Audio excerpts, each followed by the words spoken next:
Early this morning, Missouri lawmakers passed a major hurdle incentivizing the Chiefs and Royals to stay in the Show Me State, providing storm relief.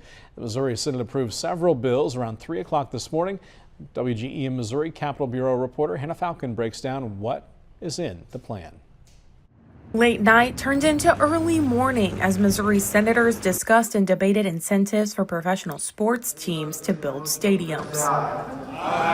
Finally coming to an agreement they hope will prompt the Chiefs and Royals to stay in Missouri around 2:30 a.m. We just let the state of Kansas poach, really the pride and joy of the western side of the state, and I would say the entire state of Missouri, and then I would also say what's next. The plan, sponsored by Senator Curtis Gregory, would provide bonds for 50% of the stadium construction, up to $50 million a year. When all is said and done, the bonds for the Chiefs and Royals would be around $900 million total. That all comes out of tax revenue the teams provide for the state. And I can tell you without a shadow of a doubt, the fiscal note will still be $900 million if the Chiefs go across the state line, because the state of Missouri is no longer going to be collecting those tax dollars. Although the plan received bipartisan support,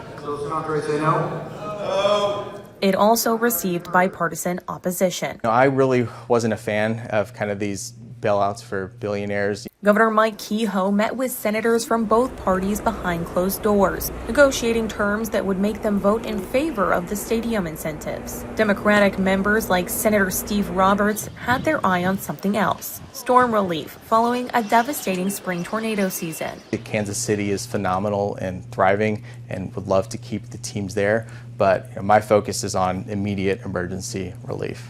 Roberts negotiated to get $100 million in state funds dedicated to helping St. Louis recover from a May tornado that caused about $1.6 billion in damage. There is also $25 million for housing assistance for Missourians in any county affected by spring tornadoes. But not everyone is a fan of these proposals either. I'm not saying that people have their hand out necessarily, but it appears to be that we are taking responsibility away from some of our residents of Missouri.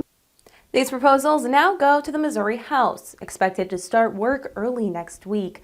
Lawmakers are working quickly on these, faced with a June 30th deadline to get an offer in front of the Chiefs and the Royals. Reporting in Jefferson City, I'm Hannah Falcon.